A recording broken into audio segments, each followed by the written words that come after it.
Hola a todas y bienvenidas a la última clase de esta conferencia.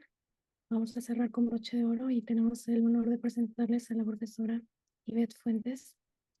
Ella es profesora de física en la Escuela de Física y Astronomía de la Universidad de Southampton. Es miembro del Emmy Network y Fellow por elección especial del Keble College en Oxford. Ella obtuvo su doctorado en el Imperial College London. Su experiencia postdoctoral incluyó una beca Gladstone y una beca de investigación junior en la Universidad de Oxford, así como una posición en el Instituto Perimeter de Física Teórica en Waterloo, Canadá. Ivette fue profesora asistente en la UNAM, México, profesora de Física Matemática en la Escuela de Ciencias Matemáticas en Nottingham y profesora de Óptica Cuántica Teórica en la Universidad de Viena. Adelante, profesora. Muchísimas gracias. Pues muchas gracias, Fabiola y Daniel y los demás organizadores por esta invitación tan linda, y a mis amigos Patrick y Jimena y a todos los demás presentes por su atención y bueno, por estar aquí en fin de semana. Bueno, Daniel me pidió que hablara sobre tecnologías en el futuro de la física teórica. Entonces, bueno, como les comentaba, voy a empezar tratando de darle un poco a todo el mundo. Hay muchas, bueno, la mayoría de las presentes y los presentes son físicas y físicos, pero hay para el público en general también algunas ideas. A ver, ups. em, ya, quiero empezar también agradeciendo todas las contribuciones de gente que ha estado en mi grupo y que está ahora todavía, algunos, la mayoría ya se fueron, pero postdocs y estudiantes de doctorado. Y también em, a mis colaboradores, tanto en teoría como en el experimento. Los experimentales pues me han ayudado mucho a poder, digamos, aterrizar varias de las ideas que he tenido para, para este tema de cómo aplicar tecnologías para poder aprender más sobre la física teórica. Bueno, pues en física es muy importante considerar las escalas de espacio y de tiempo. Y por eso me refiero, por ejemplo, nosotros medimos en promedio, bueno, a lo más 2 metros, digamos, más o menos, y vivimos, digamos que 100 años. Entonces, eso determina nuestras escalas de espacio y tiempo. Y aclarar eso es importante cuando hablamos de física, porque las leyes de física que describen a la naturaleza son diferentes dependiendo de cuáles son esas escalas. Entonces, en el mundo en el que nosotros vivimos y donde nosotros percibimos es el mundo clásico, es el mundo que se describe a través de las leyes de Newton. Pero sabemos nosotros que si nos vamos a otras escalas, pues hay otras leyes del juego, que es de lo que vamos a hablar hoy. Pero antes de irnos para allá, me pareció muy interesante notar que las escalas de espacio y tiempo que nos caracterizan también están relacionadas a cómo late nuestro corazón. Por ejemplo, tenemos seres vivos pequeñitos, como las moscas, por ejemplo, que viven muy poco tiempo, y sus corazones laten muy rápido y también son chicos, ¿no? En su dimensión espacial también son chicos y viven poco tiempo. De alguna manera eso también está relacionado a cómo late el corazón. Animales mucho más grandes como las ballenas, por ejemplo, aquí podemos ver en la gráfica, tienen muchos menos latidos por minuto y viven muchos años y son muy grandes. Entonces, de algún modo, hay aquí una línea donde pusieron a varios ejemplos y caen dentro de una cosa ahí típica. Me pareció muy interesante ver eso. Pero bueno, aquí puse algunos números que nos caracterizan, que caracterizan estas escalas clásicas. Por ejemplo, nuestros corazones, ¿no? Laten entre 60 y 100 latidos por minuto.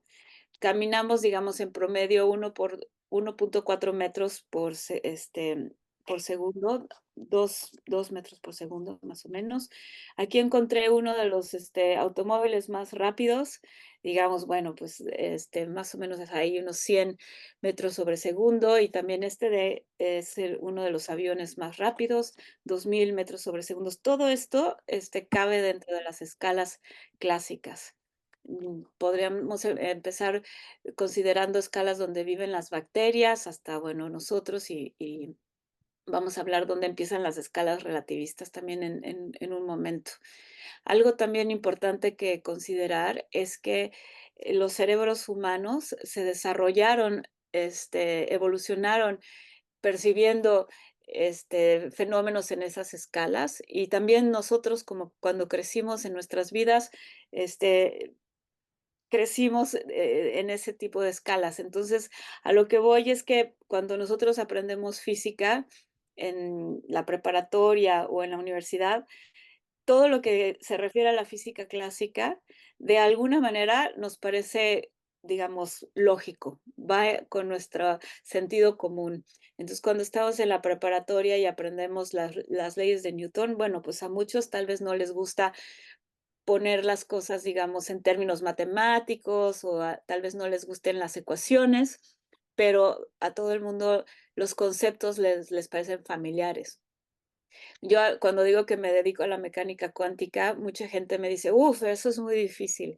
Bueno, digamos, pues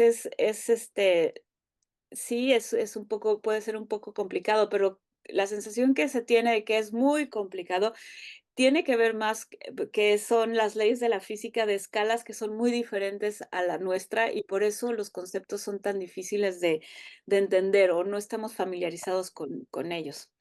Cuando yo estudié en la universidad con Patrick, nos enseñaron que la mecánica cuántica aplica y describe fenómenos físicos a escalas muy pequeñitas, donde viven los electrones y los átomos, pero vamos a ver en la charla de hoy más sobre esas escalas. Si es verdad que solo aplican a estas escalas muy pequeñas. También nos decían que la física cuántica solo aplicaba a pocas partículas y también de eso quiero hablar, de qué tan pocas o qué tan macroscópicas, cuánta masa pueden tener los sistemas cuánticos y seguir comportándose de esta manera. Y bueno, también por el otro lado nos decían la relatividad general aplica a las escalas grandes, empezando desde escalas donde, por ejemplo, funcionan los satélites. Les voy a contar un poquito de eso también hacia escalas mucho más grandes en el universo, pasando por el sistema solar, la galaxia y demás. También sabemos que esto no es completamente cierto, porque si uno, digamos, hace cálculos siguiendo las leyes de Newton o inclusive la relatividad general, no coinciden las observaciones astronómicas en cuanto a la cantidad de materia con las predicciones de la relatividad general y como no coinciden, pues se ha postulado la existencia de cosas como la materia oscura y la energía oscura, ¿no? Entonces, la relatividad general no acaba por completo de explicar el universo que observamos a través de los telescopios. Pero bueno, algo muy interesante, creo que pasa aquí con las matemáticas y la física teórica, si lo pensamos un momento, es que estas escalas donde viven, por ejemplo, los electrones y los átomos son tan lejanos a nosotros. Por el otro lado, también el mundo macroscópico, donde, digamos, las escalas de las galaxias y los cúmulos de galaxias son súper diferentes y lejanos a nuestras propias escalas de espacio y tiempo. Sin embargo, a través de las matemáticas y la física teórica y luego de los instrumentos, somos capaces de explorar estas escalas y de entender la física. Y no nada más hecho eso, sino también de desarrollar tecnologías. Y eso me parece absolutamente fascinante. Entonces, bueno, digamos, somos capaces de usar principios filosóficos y creatividad y nuestras mentes para pensar cómo podrían comportarse, por ejemplo, los electrones y los átomos. Y luego, no, eso sería un poco como de filosofía, creatividad, simplemente nuestro pensamiento. Y luego lo pondríamos en términos matemáticos. Lo que hacen los matemáticos es, digamos, trabajar con formalismos, con ecuaciones, con símbolos y demás, y lo que hacen la física teórica es, digamos, construir un puente entre ese formalismo matemático y elementos de nuestra realidad, ¿no? Por ejemplo, en las ecuaciones de Newton, que tenemos fuerza igual a masa por aceleración, bueno, tenemos una ecuación, pero somos los físicos, las físicas, los que decimos, esta es la masa, esta es la aceleración, y demás hacemos esa conexión.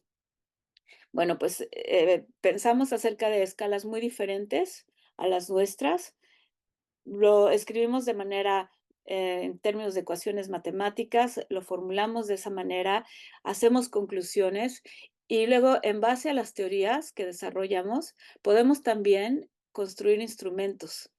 Por ejemplo, voy a hablar un poco más de eso después, en un telescopio. Y luego, a través de esos instrumentos, recabamos más información que nos permite mejorar nuestras teorías. Y luego a veces nos encontramos con cosas que no podemos explicar y hay que regresar a la filosofía y a la creatividad. Entonces se da aquí como que un círculo y un intercambio muy interesante entre lo que son las matemáticas, la física teórica, la física experimental, la ingeniería y la filosofía, y que nos permite, pues, entender escalas tan lejanas a las nuestras. Y bueno, y así fue como nació la mecánica cuántica. Es súper interesante, pero a final de los 1800 se pensaba que, al menos de manera conceptual, ya se había entendido el universo a través de las leyes de la física clásica, de las leyes de Newton, y que solo había por ahí algunas cuestiones como matemáticas que tenían que resolverse.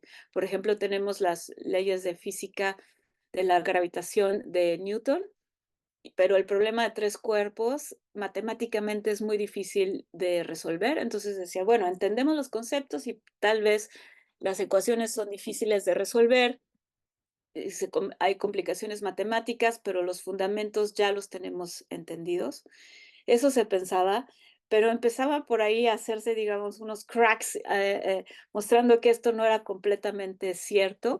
Estaba el problema de la radiación del cuerpo negro, la teoría de Maxwell, que también explicaba la teoría de las ondas y de la luz, predecía que si uno tiene un objeto y tiene este objeto una cierta temperatura, entonces el objeto va a radiar de acuerdo a su temperatura, ¿no? Por ejemplo, el sol y demás.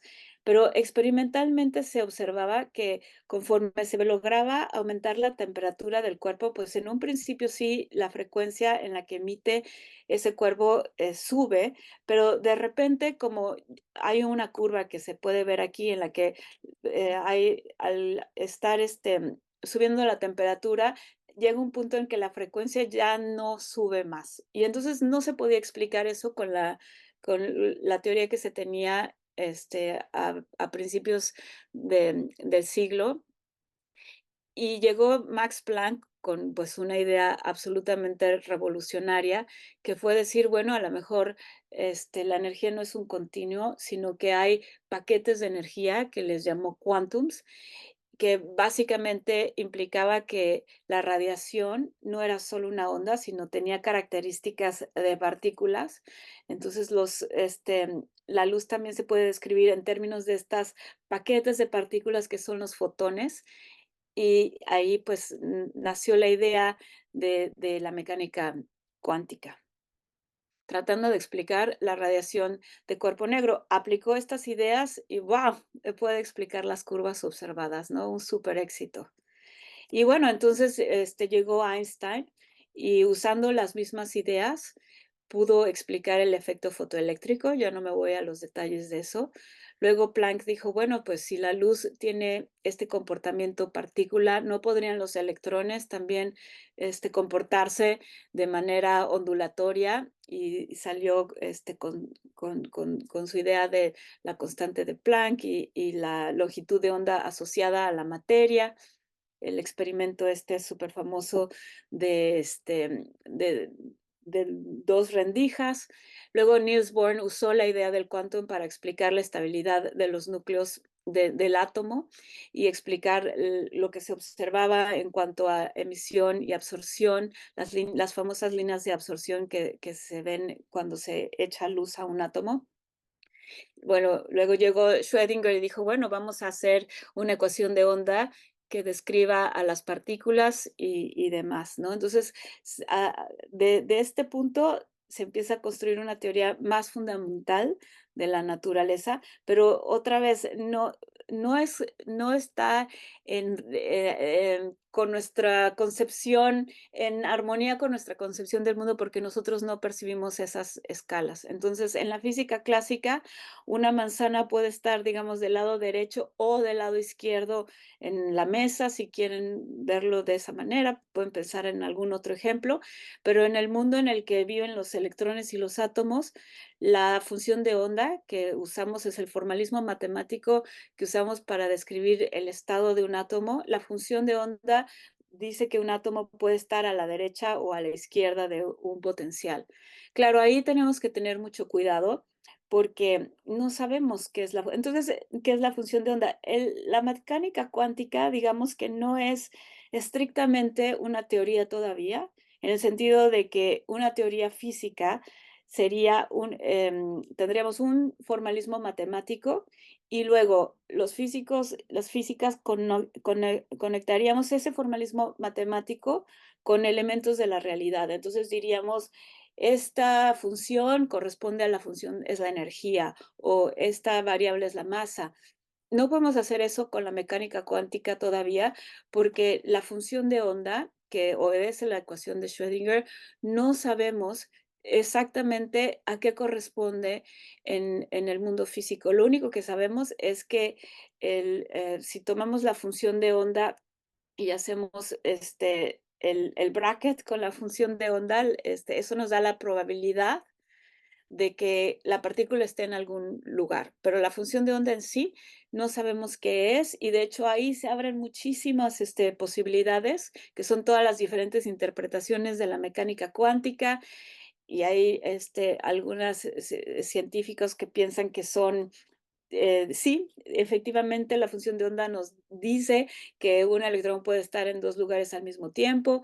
Está en muchos mundos que dicen: "No, lo que pasa es que eso, la función de onda nos habla de un universo, pero hay muchos universos paralelos donde en un lugar la manzana está a la derecha y en otro universo está a la izquierda".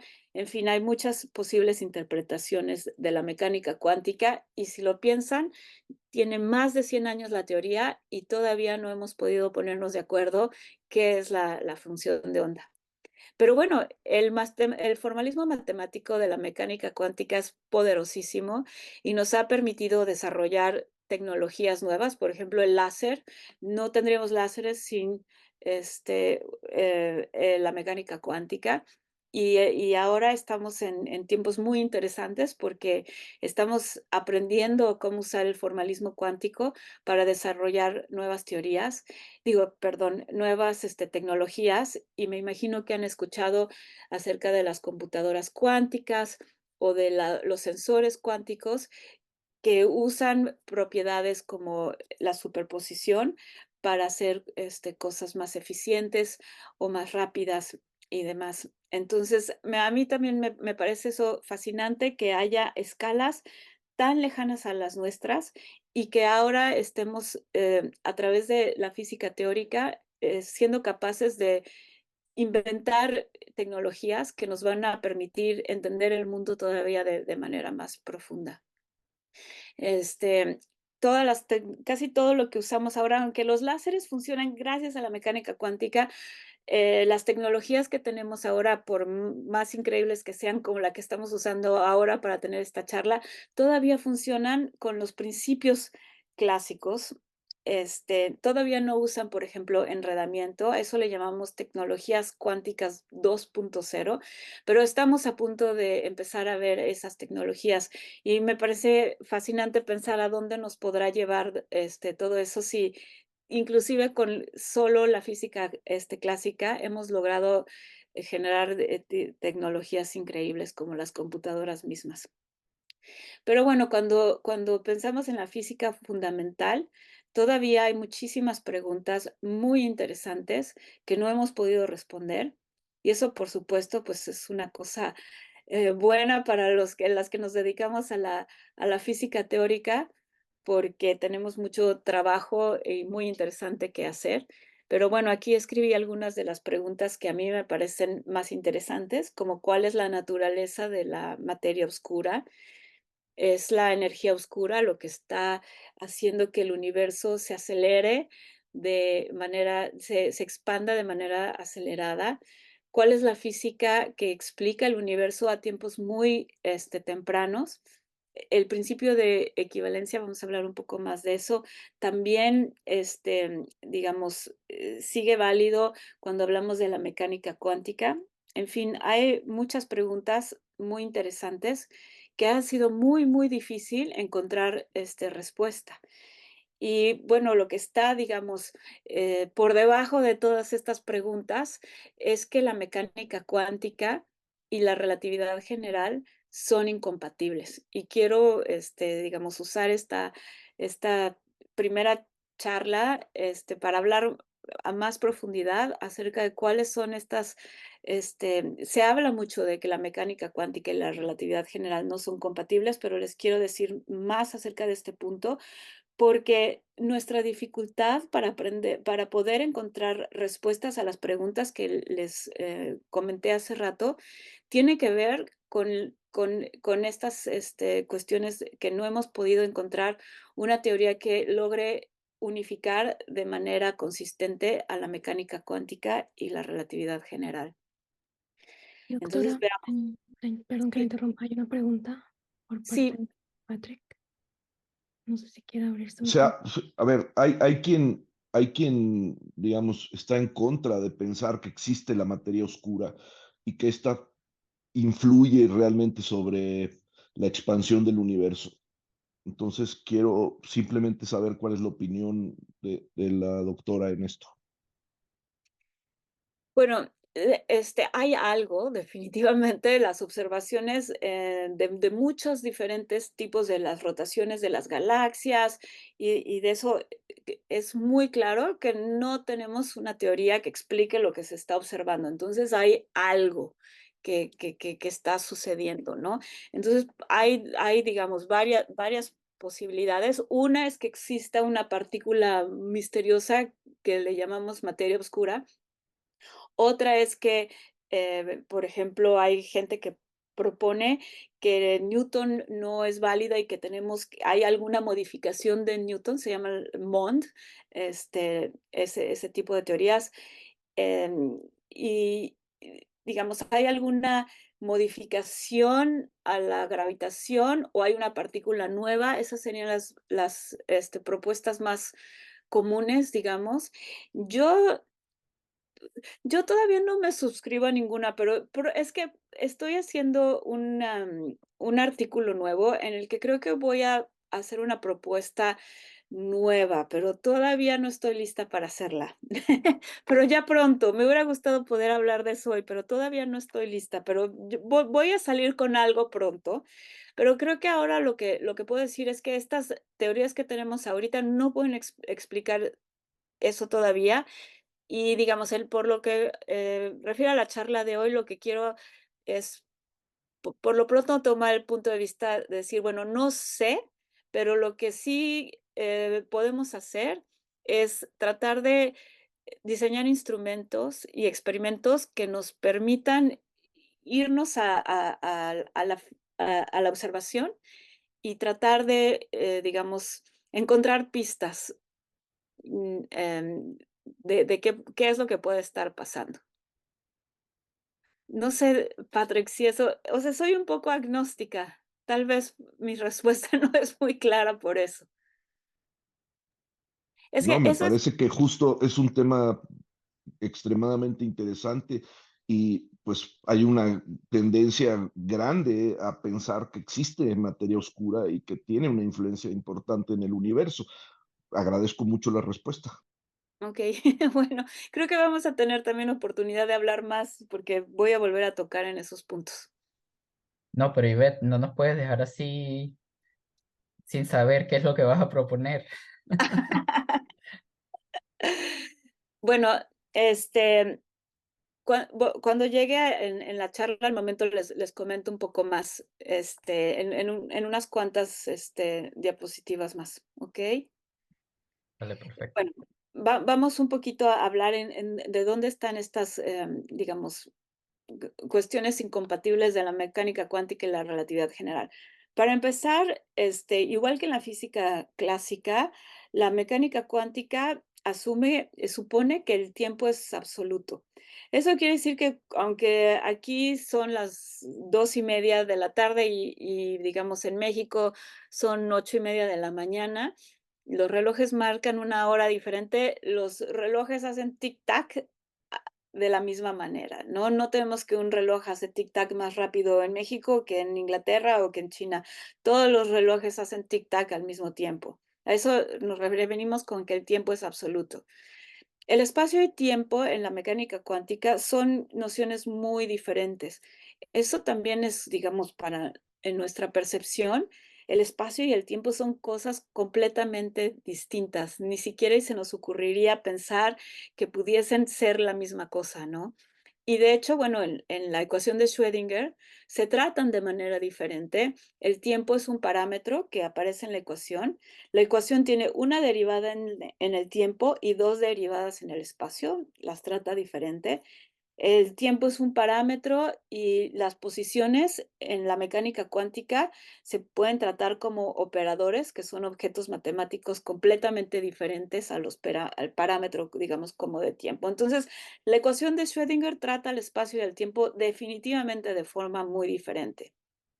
Ahora, en la mecánica cuántica, tenemos el principio de superposición, que un poco era lo que decíamos antes, podemos pensar en la función de onda describiendo a un electrón que puede estar, o un átomo, en dos lugares diferentes al mismo tiempo. Ahora, por el otro lado, en la relatividad general, el espacio y el tiempo ya no son absolutos, dependen del observador. Entonces tenemos efectos como la dilatación del tiempo, en el cual si un observador va con un reloj y va acelerado y se mueve rápido, ese reloj va a hacer tic-tac de manera, más despacio que un reloj, por ejemplo, en la Tierra. Eso se conoce como la dilatación del tiempo. El tic-toc de los relojes depende del observador y también las longitudes.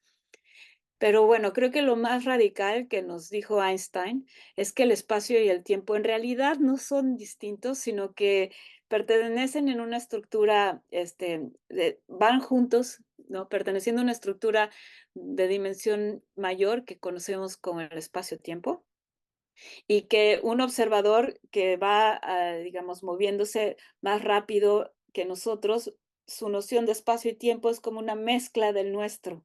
Eso es lo que nos dicen las transformaciones de Lorentz. De nuevo, esto es muy difícil de entender si uno trata de verlo desde el punto de vista de nuestra intuición, porque estamos describiendo otra vez escalas que son muy diferentes a las nuestras, entonces nuestra intuición nos dice cómo que el espacio y tiempo son la misma cosa. No puedo entender eso. Y claro, no lo podemos entender porque en el mundo en el que vivimos nosotros, que es el mundo clásico, los vemos como nociones completamente distintas. En la relatividad general también tenemos que los relojes hacen tic-toc de manera diferente en diferentes lugares. Por ejemplo, aquí tengo una fotografía, bueno, un dibujo donde tenemos a la Tierra y la Tierra va a hacer que el espacio-tiempo se curve. Entonces, si vamos a diferentes puntos en digamos, cerca de la Tierra, los relojes van a hacer tic-tac de manera distinta. Por ejemplo, un reloj en la Tierra hace tic-tac diferente que un reloj en un satélite.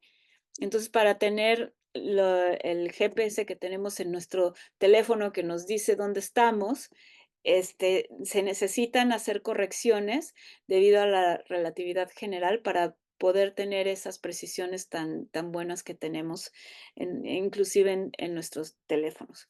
Pero entonces, bueno, pensemos de estas dos cuestiones, el principio de superposición y esto que les decía que los relojes hacen tic-toc de manera diferente al mismo tiempo. Si tenemos un átomo que está en dos lugares al mismo tiempo según la función de onda.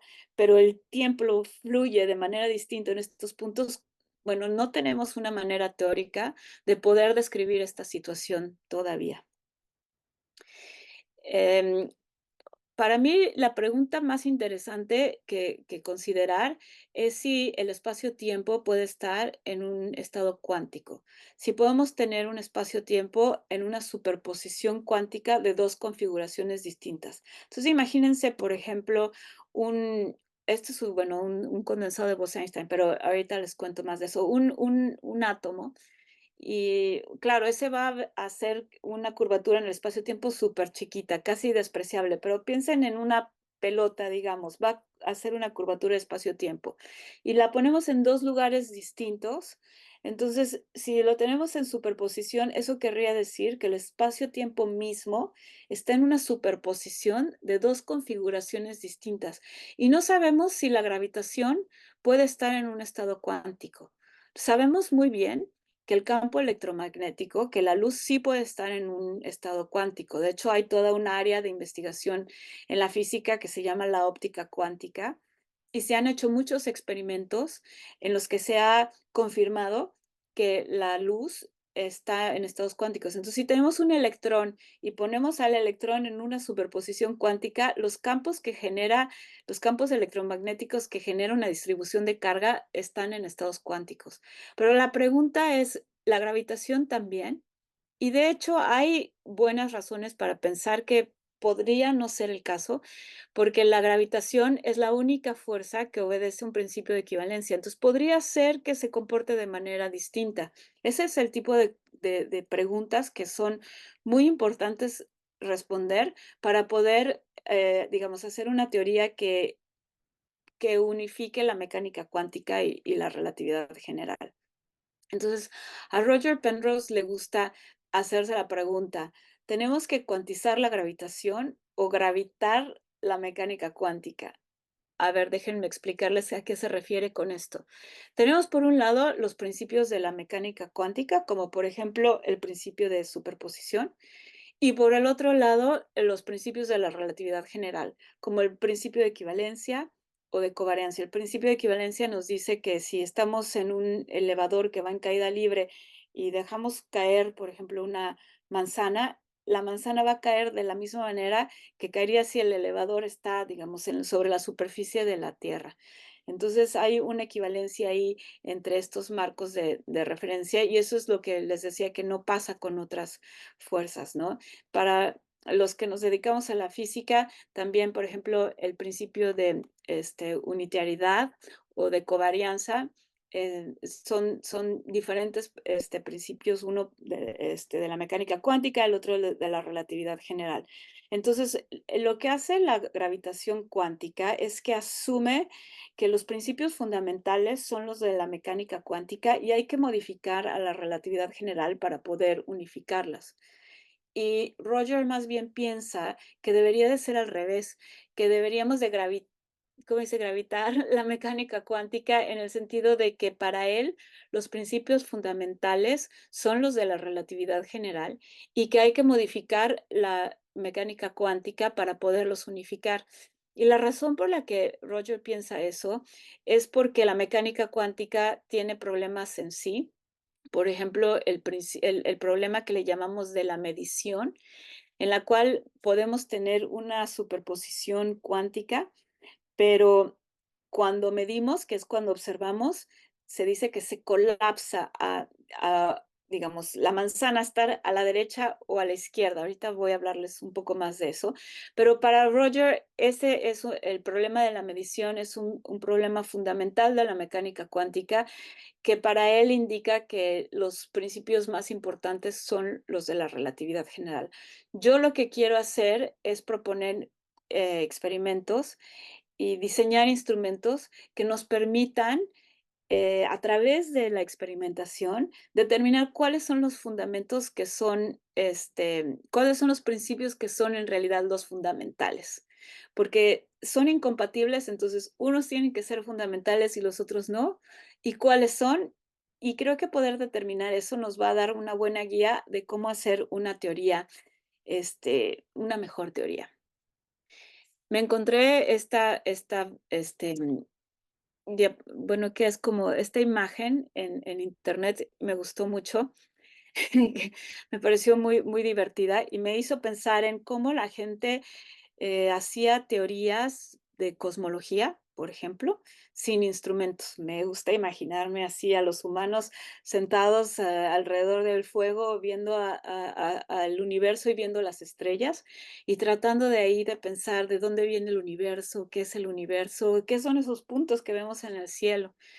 Y creo que se puede apreciar qué difícil es hacer una teoría cuando no tenemos instrumentos.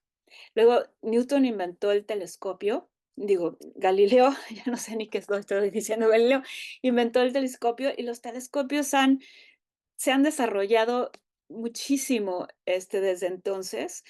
Ustedes, me estoy segura, han visto estas imágenes más recientes que realmente son espectaculares.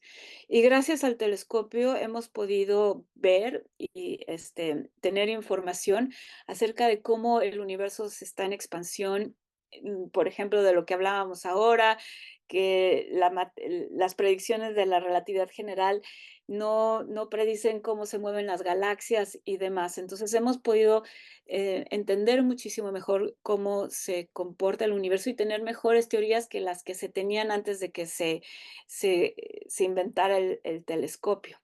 Una cosa súper importante que me parece muy interesante es que cuando Galileo inventó el telescopio, mucha gente no quería ver a través de él. Y eso es muy importante porque ese tipo de cuestiones todavía pasan hoy en día. Entonces tenemos que ser cuidadosos con esas cosas. Luego también pongo aquí un microscopio porque los griegos se les ocurrió el concepto del átomo, de que había alguna cosa así de materia que era indivisible. Y bueno, pues es hasta que se construye el microscopio y se puede hacer observaciones del mundo microscópico en el que se puede empezar a hacer, digamos, física más seria del mundo microscópico, la física atómica y demás. Entonces creo que el punto que estoy tratando de hacer en esta diapositiva es que necesitamos instrumentos para poder observar diferentes escalas para poder hacer mejores teorías. Y cuando pensamos en las escalas que aplicarían y ahora vamos a ver más cuáles son esas escalas, donde hay simultáneamente efectos cuánticos y relativistas, estamos peor que en los tiempos que les contaba de imaginándonos a los humanos sin instrumentos, sin el telescopio, simplemente viendo las estrellas con los propios ojos, porque por lo menos teníamos nuestros instrumentos que eran nuestros ojos para ver las estrellas. En las escalas en las que hay simultáneamente, o se predice que hay simultáneamente efectos cuánticos y relativistas, pues no hay instrumentos, pero lo que les voy a enseñar es que empieza a haber instrumentos y es un tiempo muy, digamos, interesante para dedicarse a la física, justo porque gracias a estos experimentos, instrumentos, creo que vamos a poder empezar a realmente mejorar nuestras teorías. Y bueno, eso es a lo que yo me dedico. Me dedico a tomar pedazos de teorías aquí y allá, por ejemplo, la teoría cuántica de campos en espacios curvos, que les voy a contar un poquito acerca de eso, para poder diseñar experimentos, proponer experimentos y diseñar nuevos instrumentos, que les voy a hablar de eso en la segunda hora, para poder hacer observaciones en estas escalas en las que ahora estamos prácticamente, como que les decía, ni siquiera y tenemos nuestros ojitos para poder ver estas escalas, estamos ciegos y sordos, no tenemos manera de accesar esas escalas, a menos que sí a través de las matemáticas.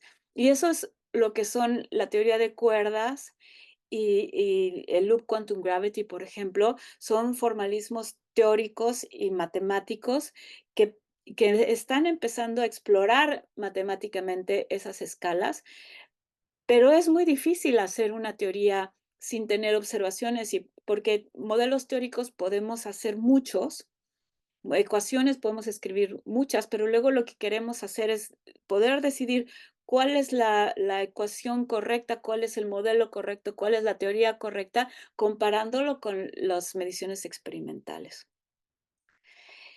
Y bueno, ahora de lo que les quiero hablar es de varios experimentos que son muy nuevos, que están llegando a estas escalas donde se empiezan a ver efectos simultáneamente cuánticos y relativistas.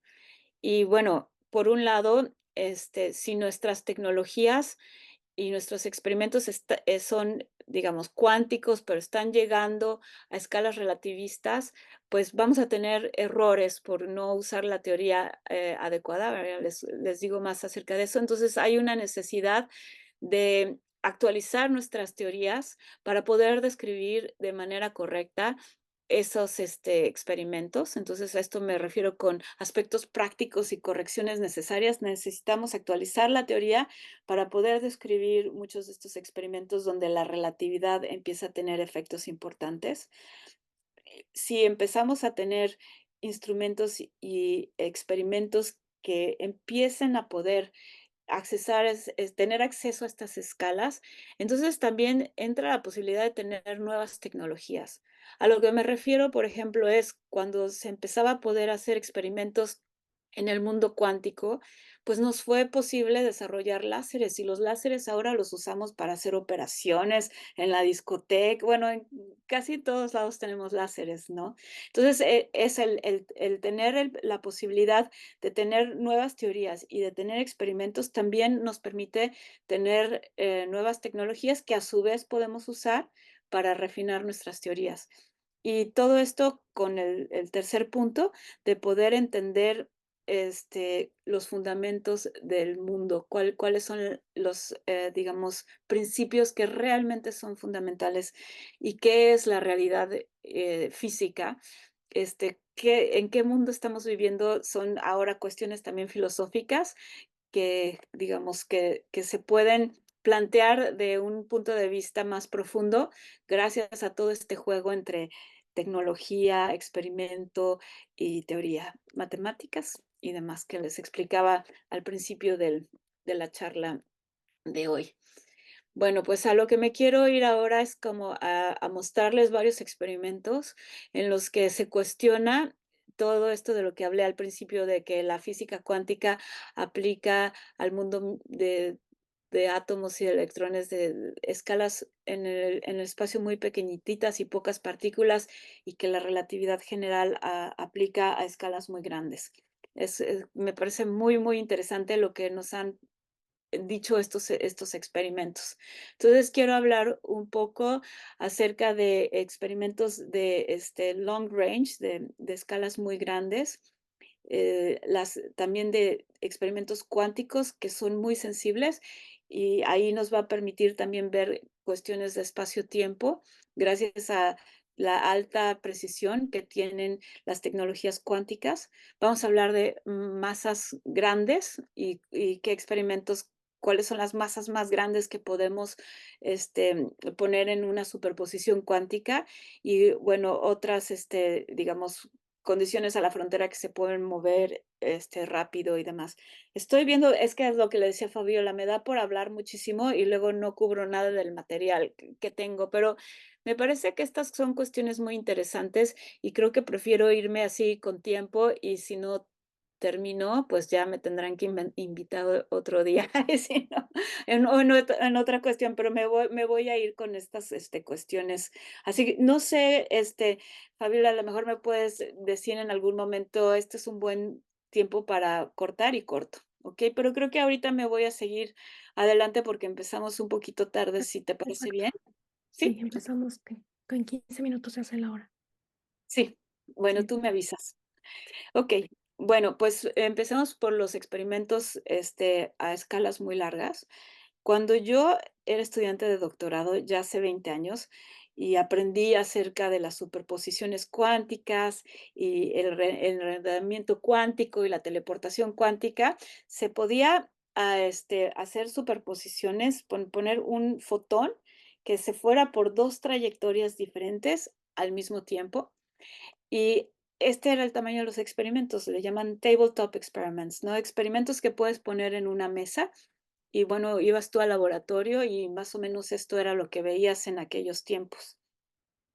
Luego Anton Zeilinger, que le dieron el premio Nobel por exactamente por haber demostrado el enredamiento cuántico en el laboratorio. Eso era cuando Patrick y yo éramos estudiantes. Yo me acuerdo perfecto cuando estaba en la facultad, que llegó un compañero de nosotros, Pablo, brincando y me dijo, demostraron el enredamiento cuántico en Europa. Pues había sido Einstein Salinger. No me imaginaba que iba yo a tener la oportunidad de trabajar en Viena con su equipo y demás muchos años después, lo cual fue muy emocionante.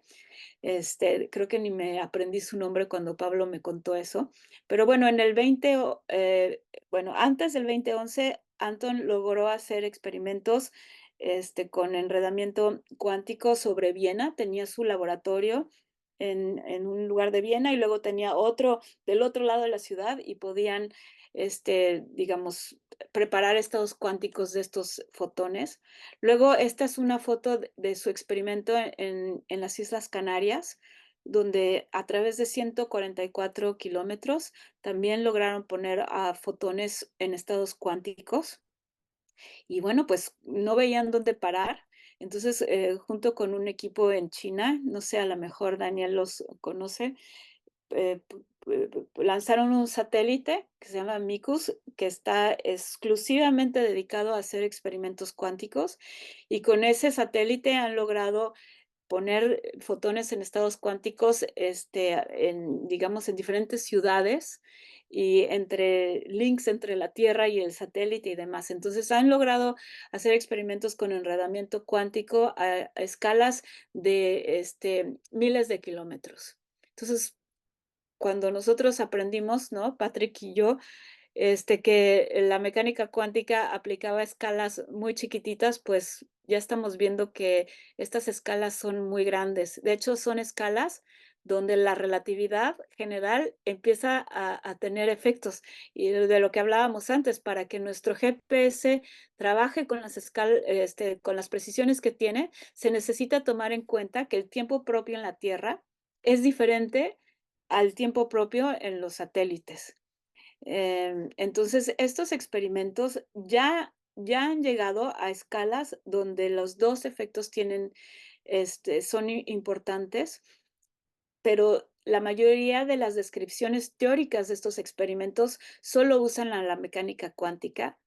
Y de hecho, cuando yo estaba en la Universidad de Viena, estuve ahí 3 años trabajando bueno, ahora les voy a contar varios de los experimentalistas que están ahí, pero Anton Salinger, por ejemplo, este, em, llegaron gente a mi grupo de Alemania, que se dedican a hacer experimentos con satélites porque no podían explicar algunas de las observaciones que tenían.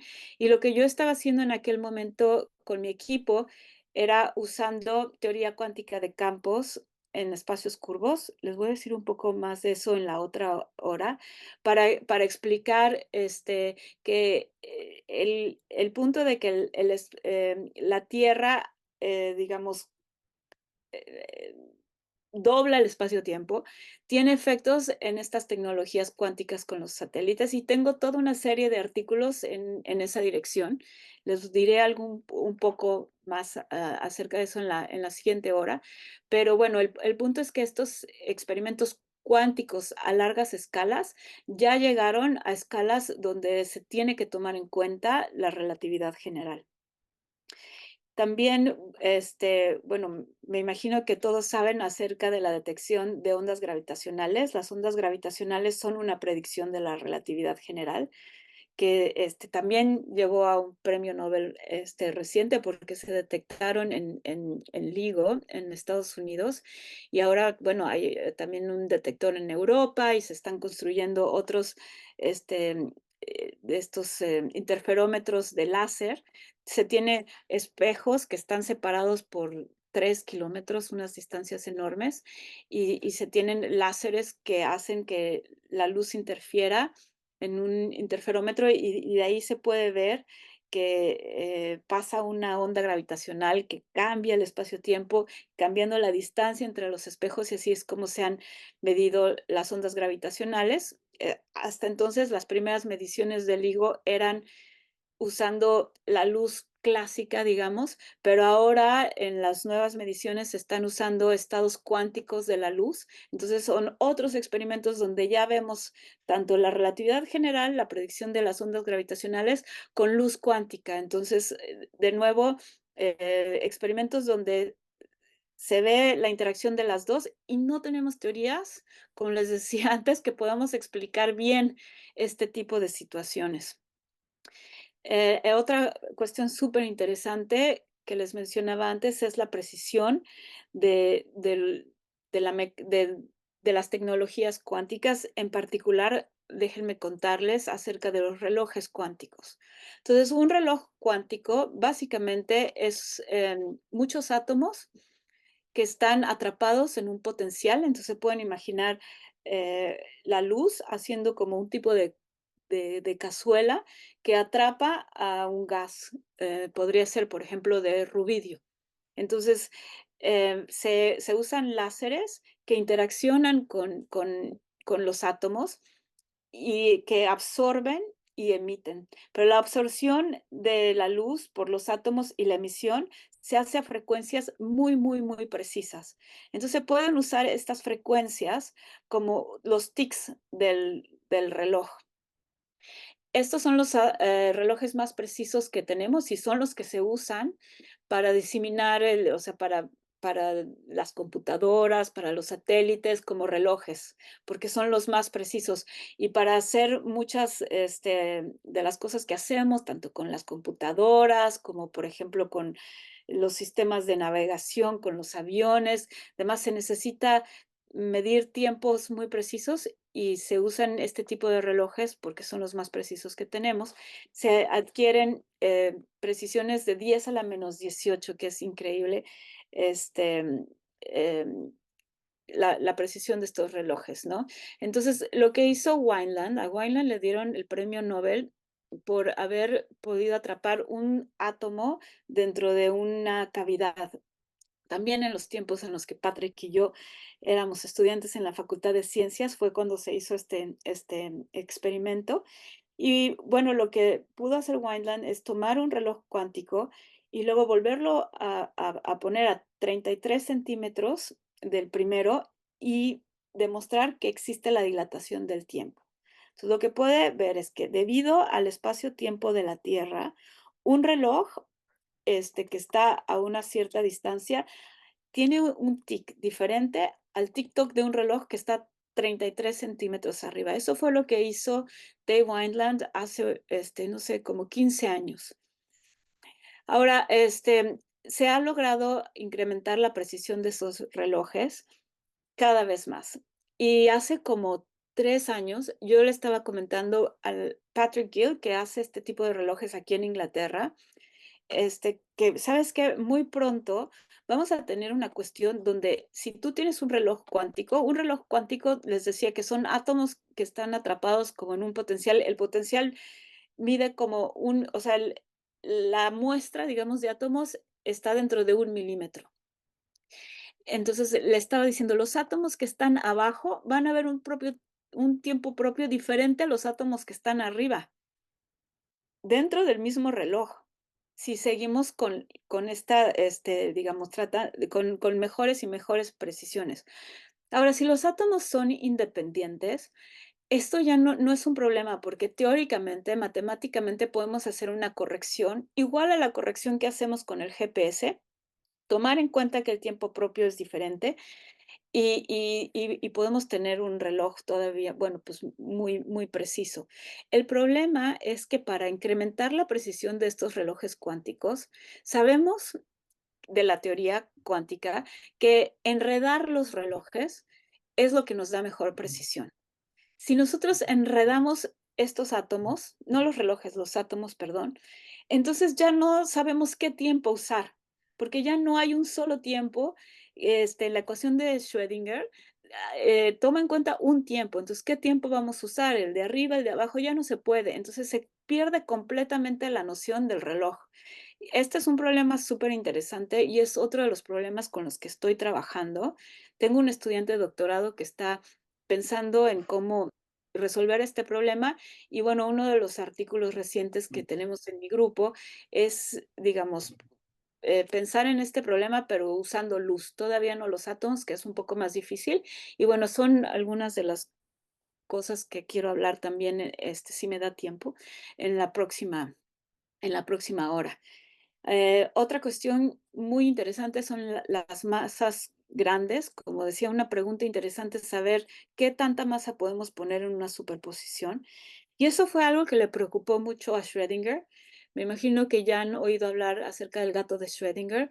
Schrödinger, bueno, hizo su ecuación que describe de manera de onda a las partículas, pero luego pensando en la misma teoría que había ayudado a construir, se empezó a preocupar muchísimo de cuáles eran las implicaciones de esta teoría y planteó esta cuestión del gato de Schrödinger para explicar lo loco que es la mecánica cuántica cuando se aplica a las escalas en las que vivimos nosotros, a las escalas clásicas. Y dijo, bueno, imagínense que tenemos una partícula radioactiva. Esta partícula puede decaer. Si la ponemos en un estado cuántico, puede decaer o no, digamos, al mismo tiempo. Ahora pongamos un mecanismo en el que si la partícula decae, activa un dispositivo que va a romper una botellita que tiene un veneno. Entonces ponemos esto dentro de una caja con un gato y la cerramos. Entonces, si la partícula decae, va a matar al gato. Y si la partícula no decae, el gato va a estar vivo. Pero si la partícula está en una superposición de decaer y no decaer, entonces el gato va a estar vivo y muerto al mismo tiempo. Y esto no tiene ningún sentido. Entonces, bueno, la teoría dice que cuando observamos el gato, el estado del gato se colapsa de estar vivo o muerto, pero mientras no observemos el gato está vivo y muerto al mismo tiempo. Entonces, bueno, esto le preocupó muchísimo a Schrödinger y de ahí viene toda esta cuestión de tratar de entender cuál es la transición del mundo cuántico al mundo clásico. ¿Cuáles son las escalas, otra vez, de espacio y tiempo en el que pues la física describe un mundo cuántico, pero si de repente el sistema crece, entonces ya es clásico. ¿O cómo es esta transición? ¿Existe la transición? De hecho, una interpretación de la mecánica cuántica, que es la de muchos mundos, la de muchos universos, la gente que apoya esa perspectiva, piensan que no existe esa transición, sino que todo, tanto lo microscópico como lo macroscópico, de hecho está en superposiciones cuánticas y que existe entonces muchos universos. Hay un universo en el que yo estoy dando la charla y otro universo en el que no. Y se pueden imaginar todas las ramificaciones que hay de universos posibles, de todas las posibilidades de cosas que ocurran o no ocurran, ¿no? Por eso se llama muchos universos, many, many worlds. Ahora, una cuestión súper difícil de explicar para los muchos universos es por qué nuestra conciencia está en por qué nosotros estamos conscientes de solo esta rama. Entonces ahí entra también la cuestión de la conciencia, que es algo que a Roger Penrose le ha interesado mucho. Y, por ejemplo, la gente que cree en many worlds dicen, no, pues la conciencia no es nada especial.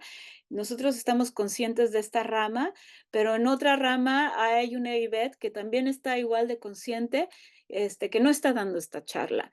Y bueno, pues eso, digamos, entra también en la cuestión de tratar de entender qué es la conciencia y por qué tenemos la sensación de estar conscientes solo en esta rama. Entonces, ese sería uno de los problemas grandes que tendría que explicar la teoría, la interpretación de la mecánica cuántica de many worlds.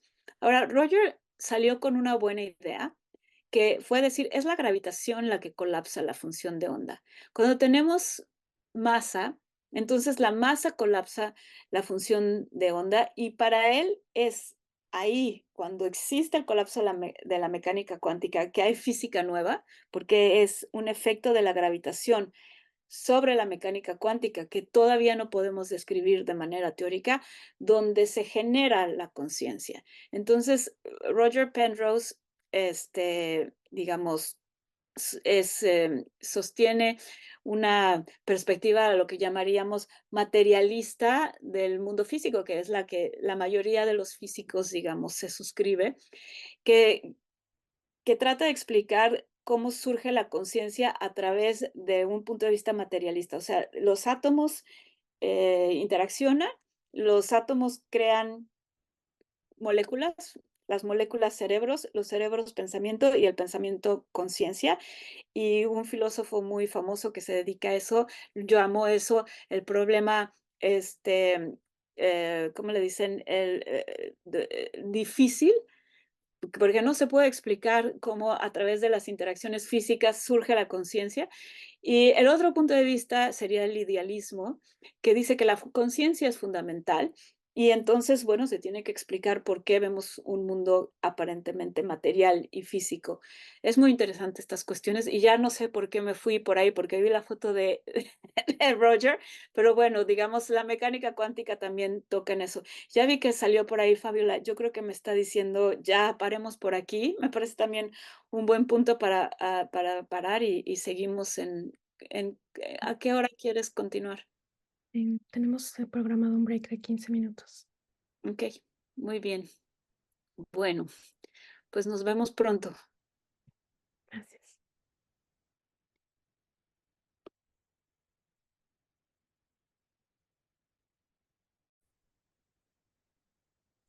Listo, pues continuamos con la segunda hora.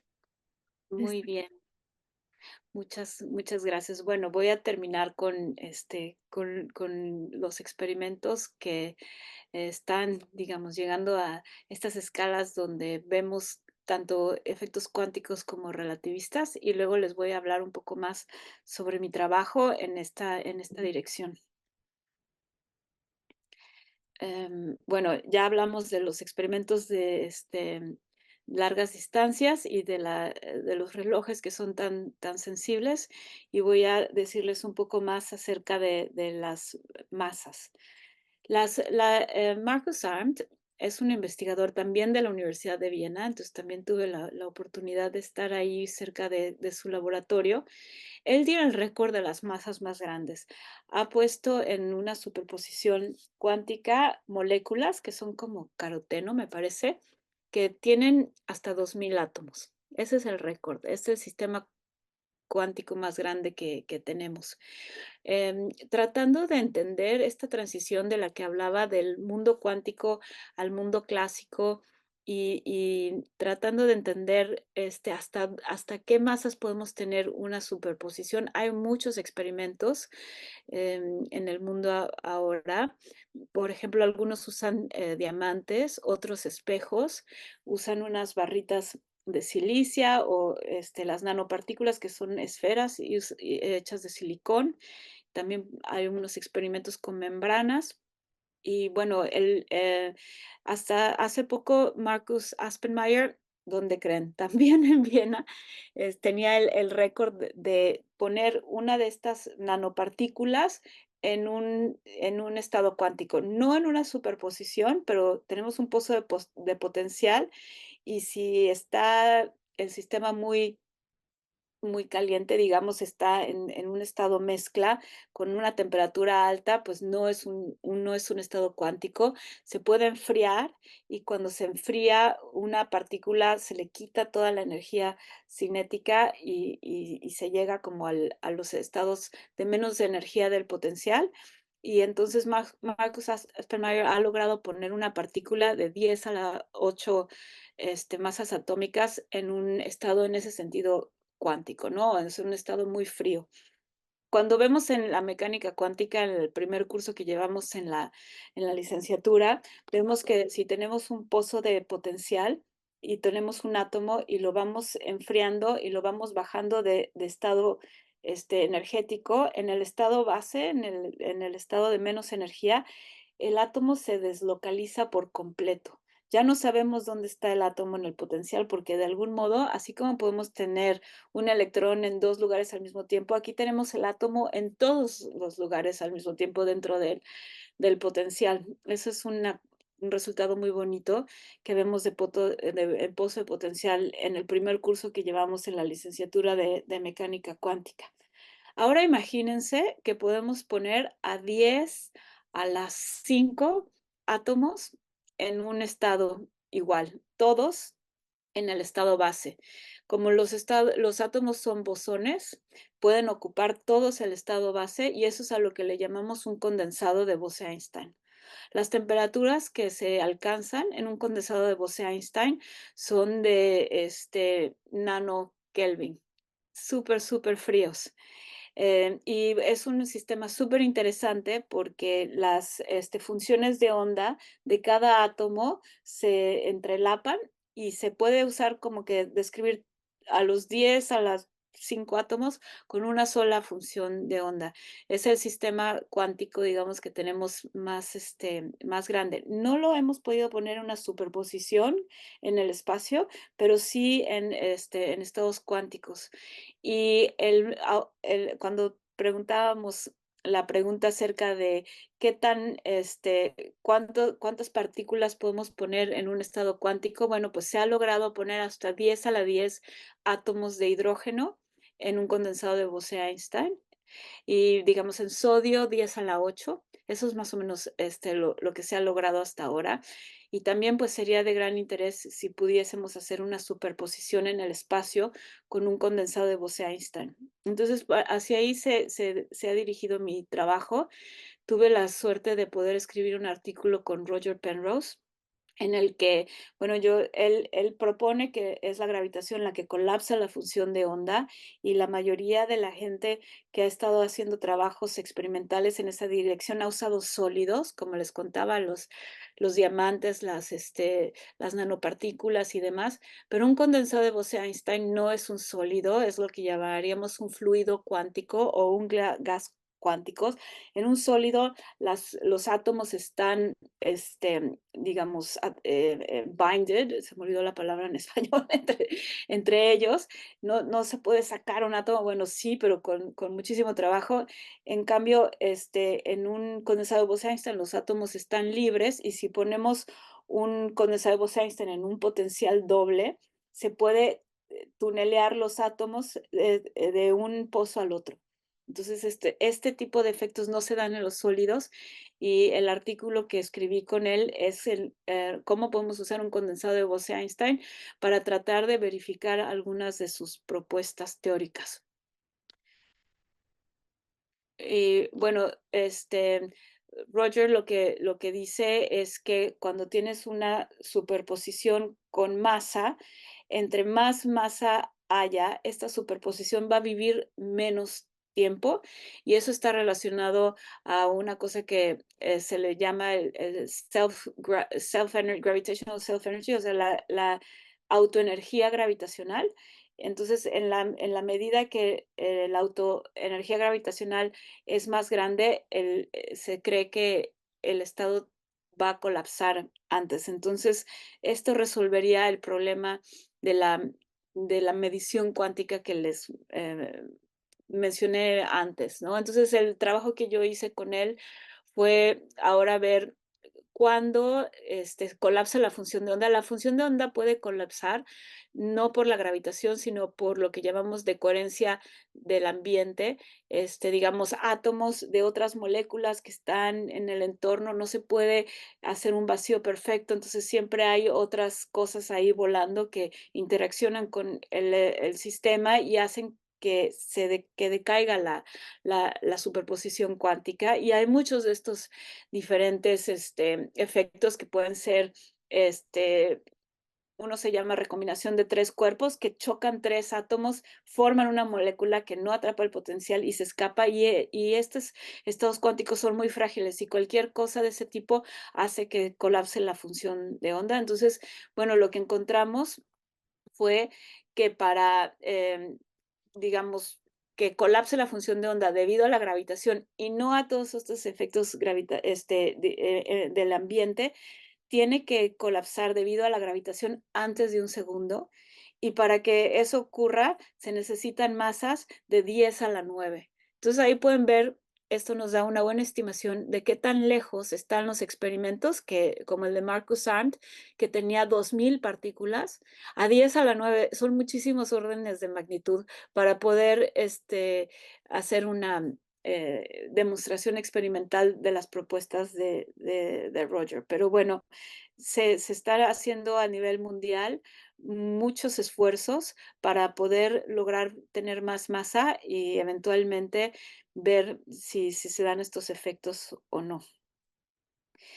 Bueno, ahora voy a cambiar, sigo con los condensados de Bose-Einstein, bueno, voy a seguir con los condensados de Bose-Einstein, pero ahora quiero hablar de otra propuesta en las que vamos a usar la precisión de las tecnologías cuánticas para poder medir efectos en la interfase de la mecánica cuántica y la relatividad general.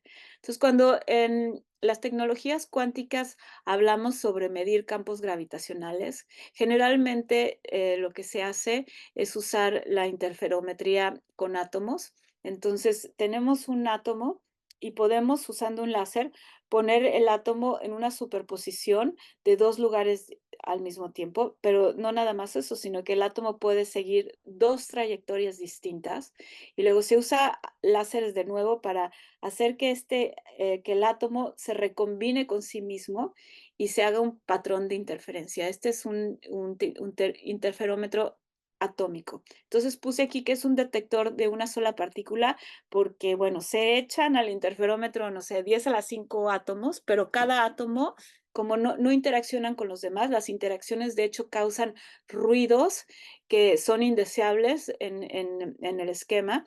Entonces lo que se quiere es que no interaccionen y que cada átomo se haga pasar por dos trayectorias distintas e interfiera con sí mismo, y puse aquí local porque interfieren en un punto. Y el patrón de interferencia va a tener información acerca de la fase relativa entre estas dos trayectorias. Y la precisión está dada por esta ecuación aquí. Es una ecuación bastante sencilla que nos dice que la precisión en medir el campo gravitacional, que en este caso es la aceleración, depende de la raíz cuadrada del número de experimentos que se hace, que en este caso sería el número de partículas que echamos al interferómetro, de K, que es el número de modo, pero más importante que nada es el tiempo de vuelo del interferómetro, que básicamente el tiempo de vuelo es el tamaño del interferómetro. Podemos ver que hay más precisión para medir el campo gravitacional cuando el interferómetro es más y más y más grande. También escribí aquí que esto es compatible con la gravitación de Newton, porque la gravitación de Newton asume que el tiempo es absoluto, y que las transformaciones son las transformaciones de Galileo, que son las mismas transformaciones que describen la física clásica.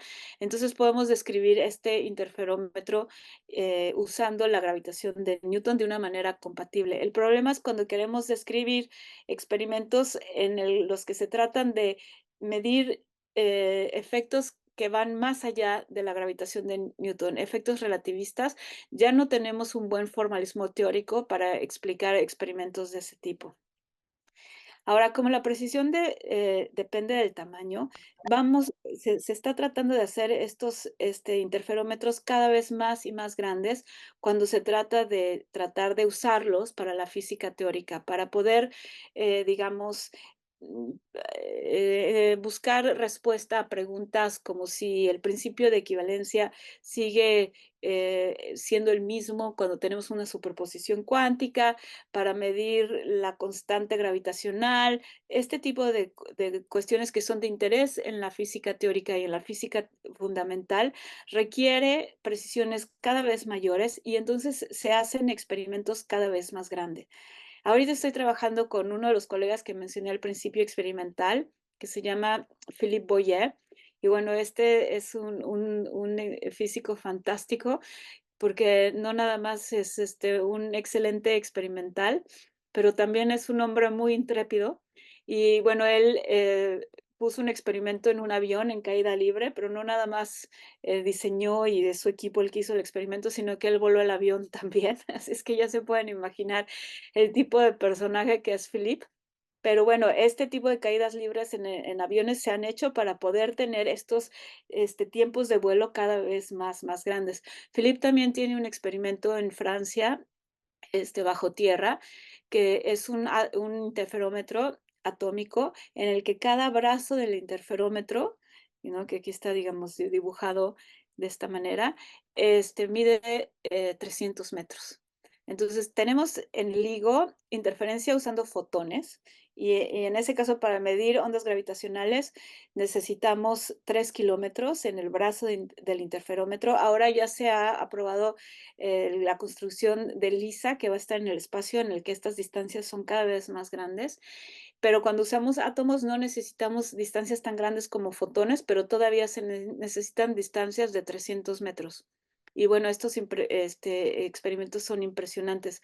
Hace poco también vi otro colega que está en Suiza, en ETH, que tiene un experimento precioso para hacer, para mostrar enredamiento usando circuitos superconductores de microondas que también tienen muchísimos metros. Así es un experimento también muy grande. Esta es una torre que está en Alemania. También tengo un colega con el que he trabajado que se llama Ernst Russell, en el que dejan caer en esta torre de 20 metros un experimento para poder tener estos tiempos de vuelo muy largos.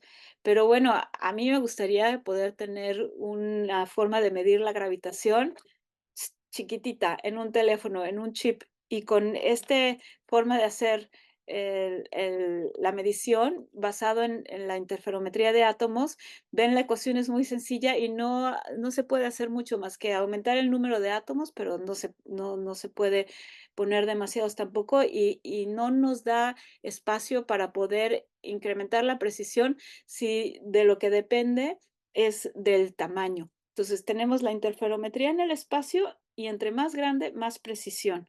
Entonces lo que yo he hecho con mi equipo aquí, estoy tratando de hablar de lo importante que es poder tener para diferentes aplicaciones, un interferómetro en un chip.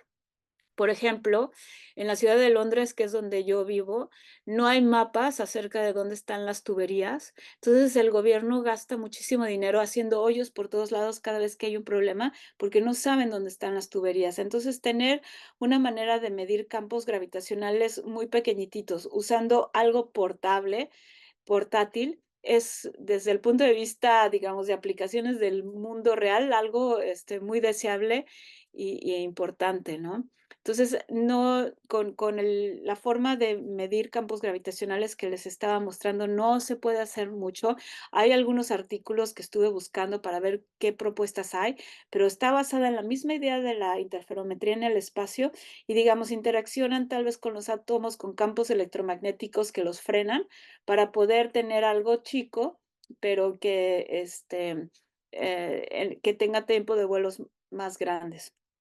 Entonces, una de las propuestas que hemos tenido en mi grupo, que es de mis favoritas, es le llamamos Quantum Frequency Interferometry, es decir, bueno, en lugar de tener a los átomos en caída libre, vamos a hacer algo diferente, vamos a atraparlos.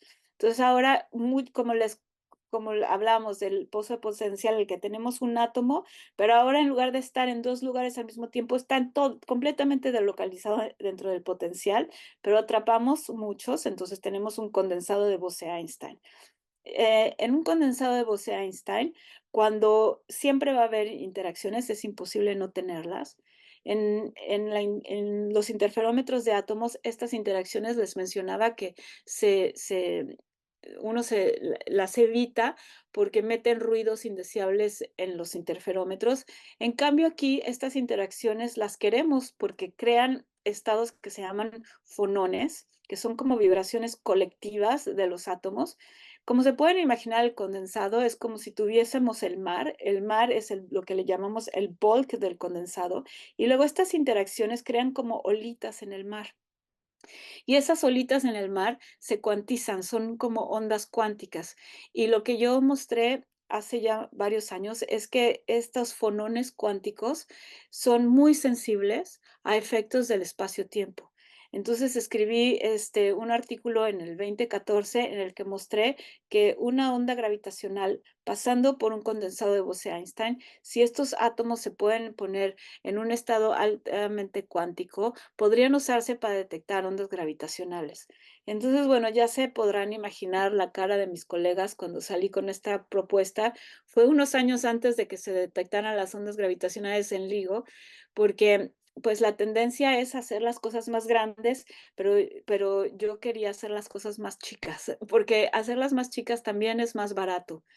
Entonces, un condensado de Bose-Einstein, de hecho, es algo que existe en Latinoamérica. En México tenemos un grupo en el Instituto de Física que ya ha hecho condensados de este tipo.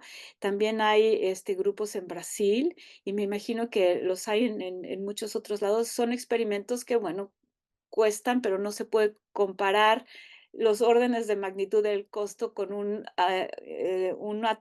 interferómetro de átomos como el que les mostré de Philippe Boyer. Entonces, a mí me parece que para América Latina es una buena opción para hacer este tipo de experimentos.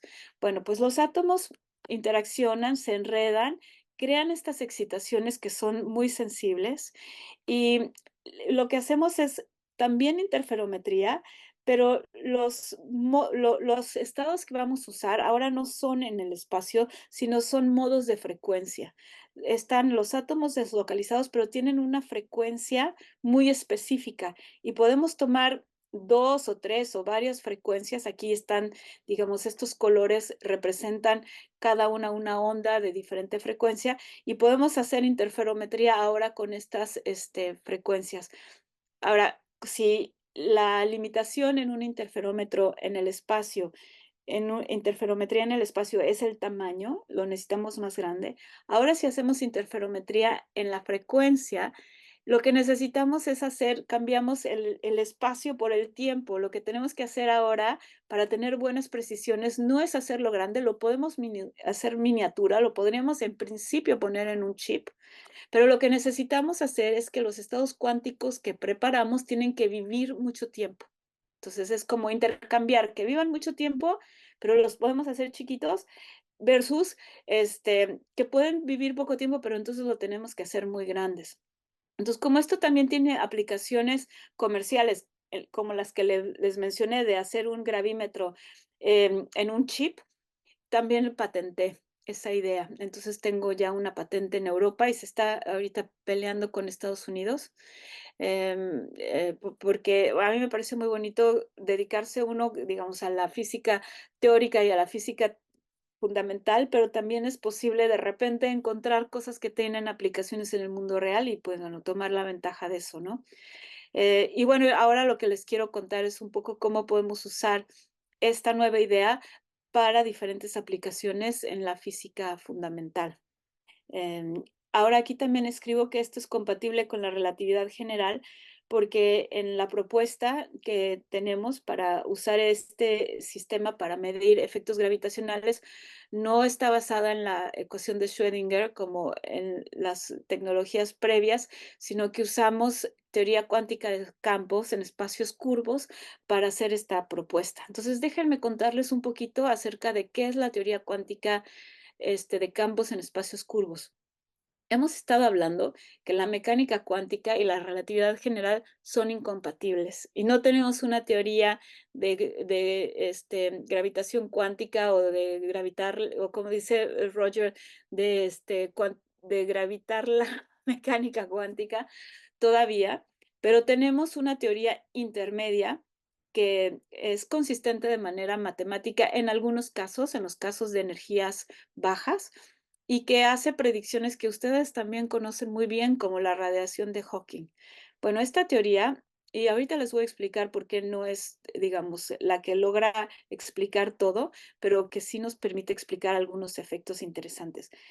Imagínense que tenemos la relatividad general, eso es las ecuaciones de Einstein, y de una ecuación de Einstein, digamos que decimos ahí el Sol, por ejemplo, la masa del Sol, las ecuaciones de Einstein nos dice cómo el Sol curva el espacio-tiempo alrededor, ¿no? En este caso sería con una métrica de Schwarzschild.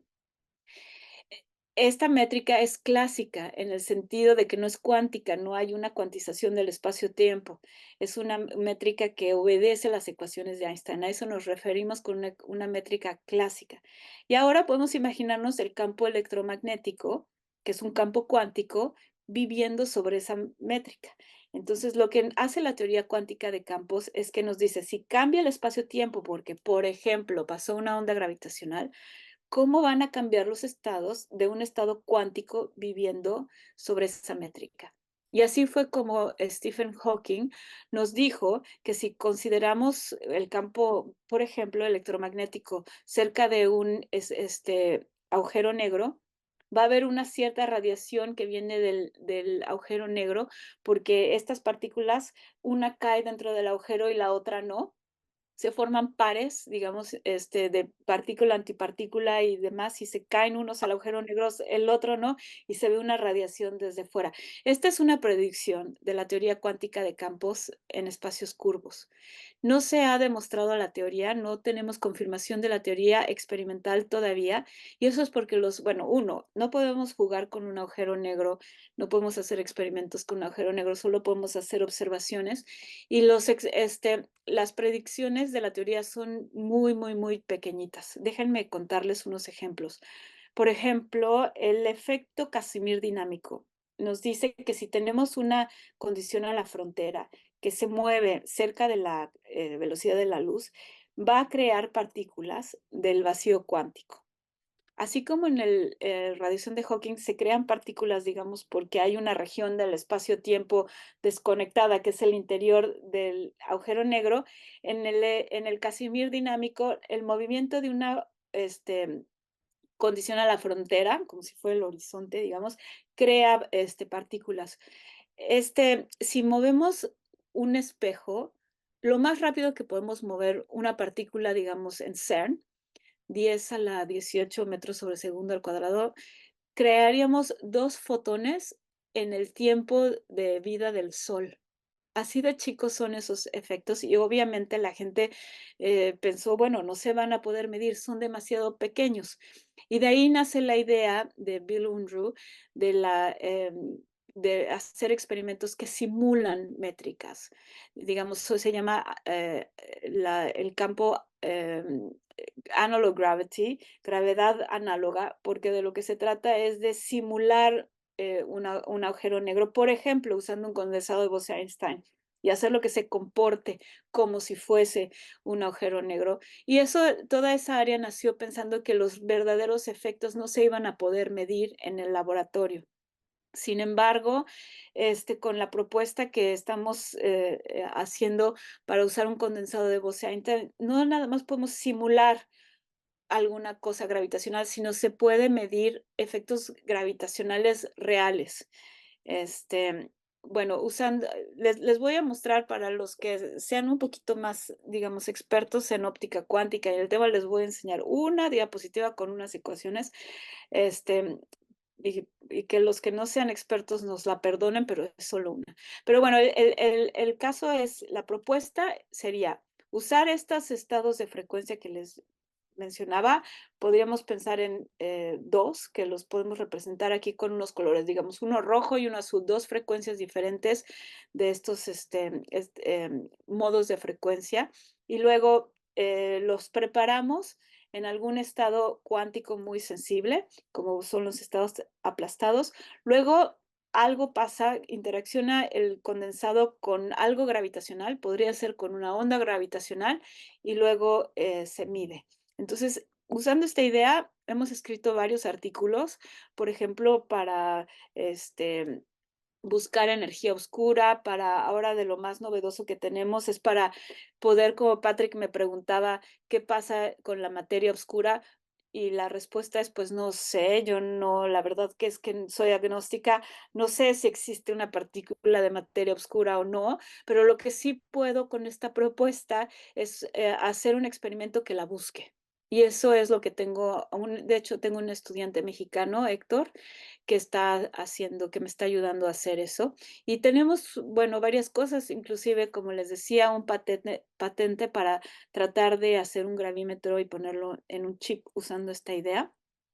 Es que está lo que les decía, existe una manera muy bonita de describir la física del condensado de Bose-Einstein y sus interacciones de manera compatible con la relatividad general, o sea que usamos teoría cuántica de campos en espacios curvos en esa propuesta, y siempre y cuando la densidad del condensado sea uniforme, o sea, eso quiere decir que la densidad es constante en todo el potencial, se pueden usar ecuaciones de teoría cuántica de campos para describir el estado de estos fonones. Una cosa que me faltó decir sobre la teoría cuántica de campos en espacios curvos es que no es una teoría completa porque no se puede describir lo que les dije en la hora pasada, que era el problema más interesante.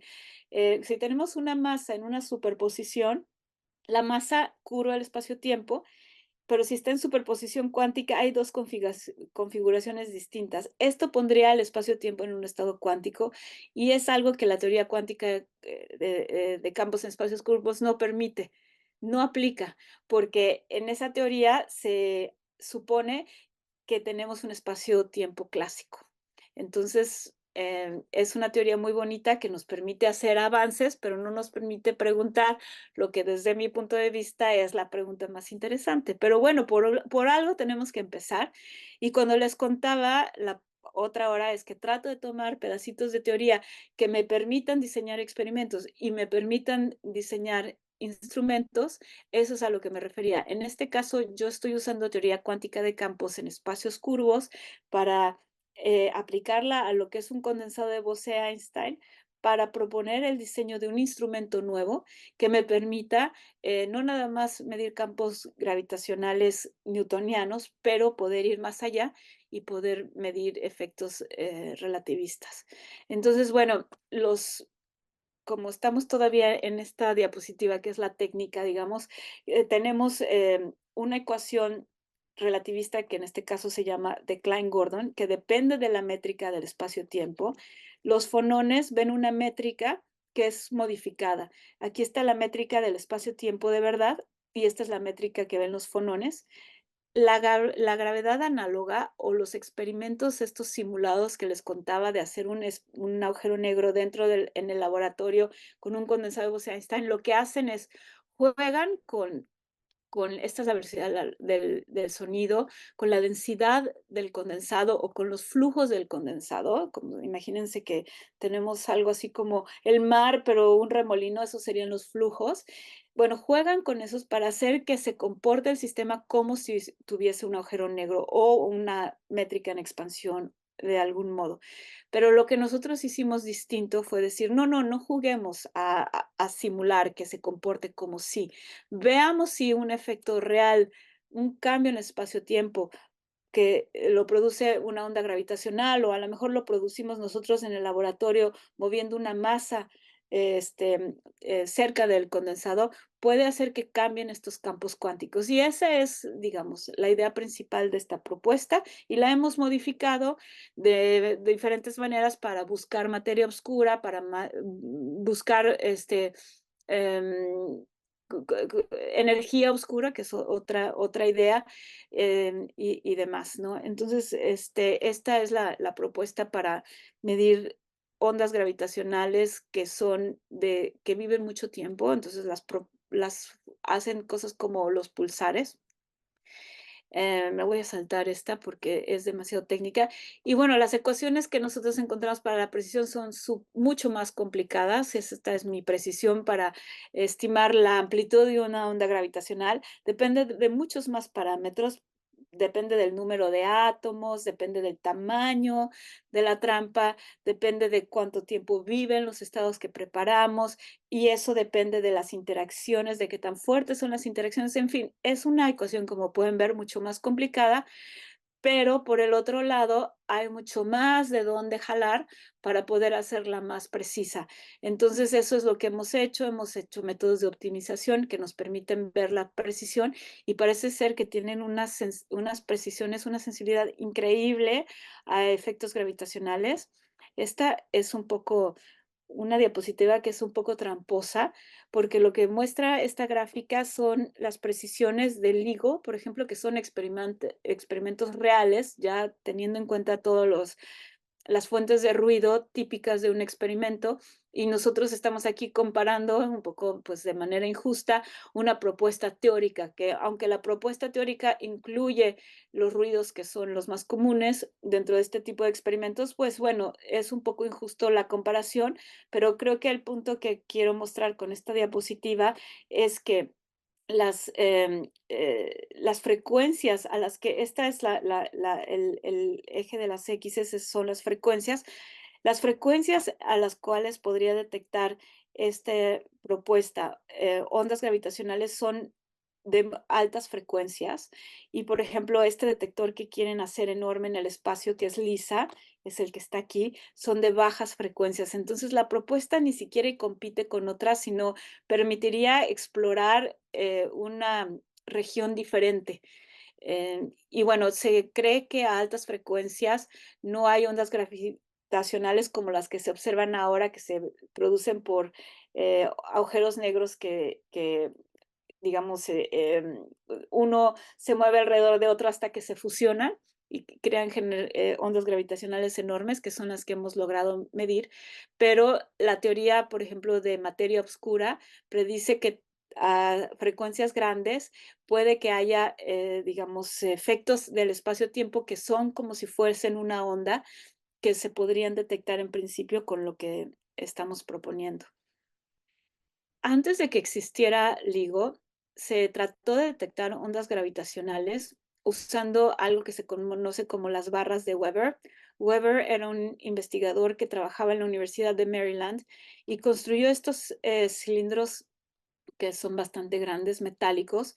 Y la idea de Weber es que estos cilindros tenían fonones también, que tienen frecuencias que podrían resonar con ondas gravitacionales y que se podrían usar esos efectos de resonancia para medir la onda gravitacional. Y él enfriaba sus barras a 4 grados Kelvin y bueno, sí sacó unos artículos diciendo que había medido ondas gravitacionales, sin embargo fue muy controversial. Se pensaba que sus temperaturas eran muy altas para detectar ondas gravitacionales y nunca se pudo repetir su experimento. Entonces se acabó por concluir que, bueno, que pudo haber sido otra cosa y no se comprobó que fueran las ondas gravitacionales.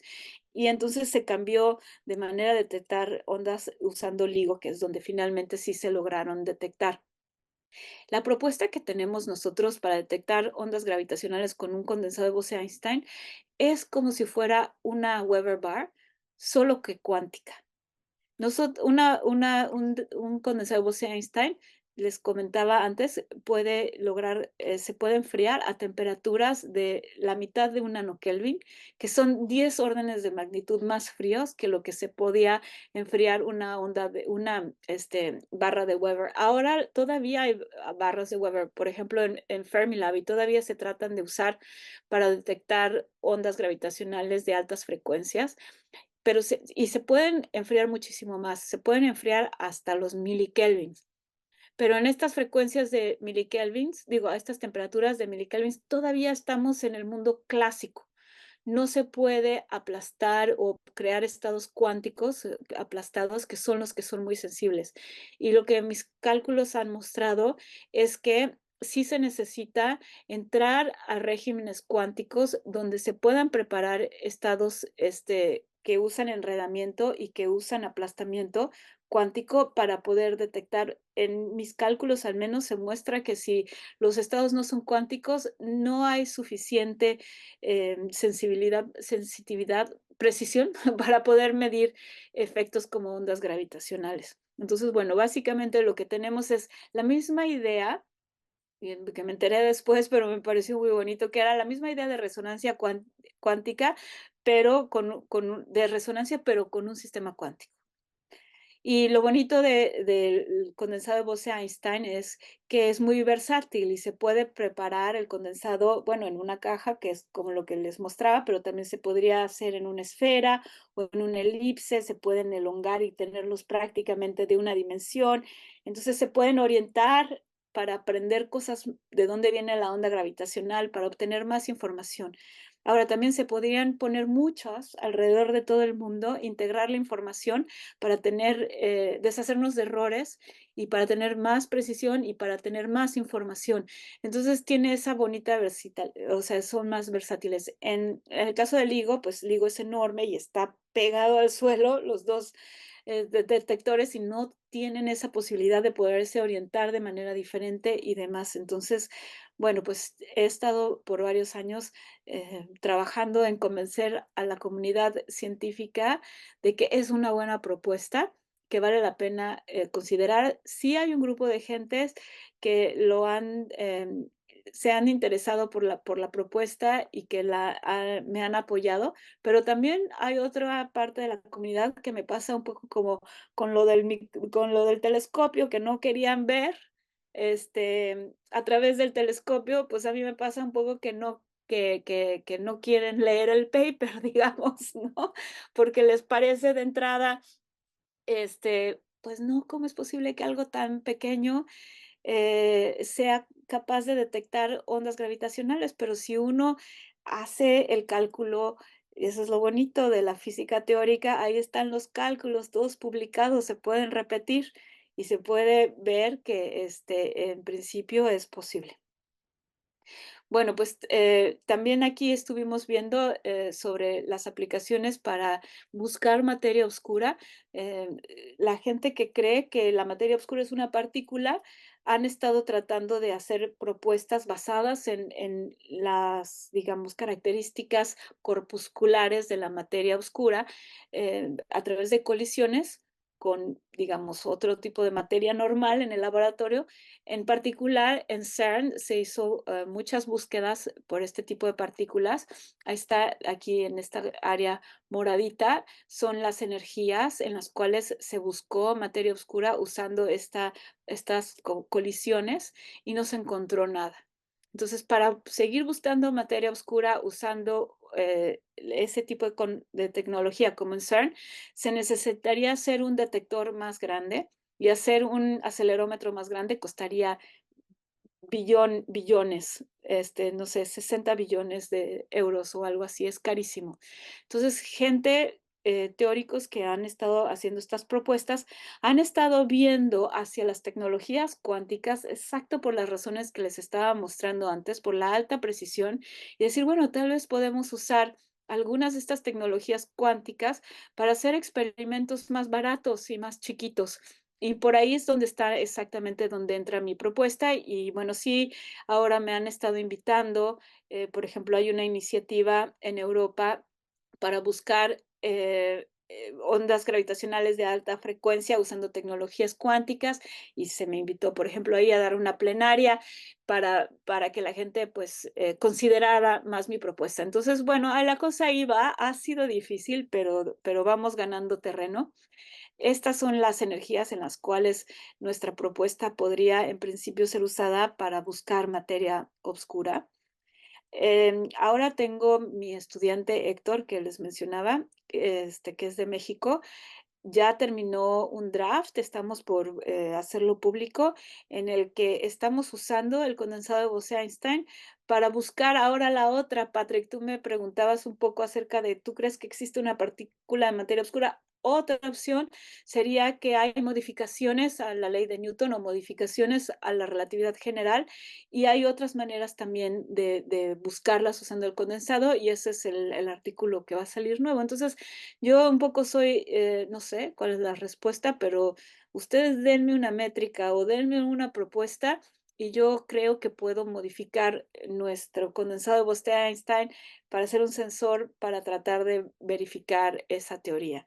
Entonces ahí vamos como cerrando el círculo de lo que estuvimos hablando al principio de la charla, de tratar de diseñar instrumentos nuevos y tratar de diseñar experimentos nuevos que ahora sí no nos tengan a ciegas o sordos, que nos permitan hacer mediciones, que es como tener percepciones de esas escalas tan lejanas a nosotros, donde las existentes teorías predicen que deberían de haber tanto efectos cuánticos como relativistas al mismo tiempo.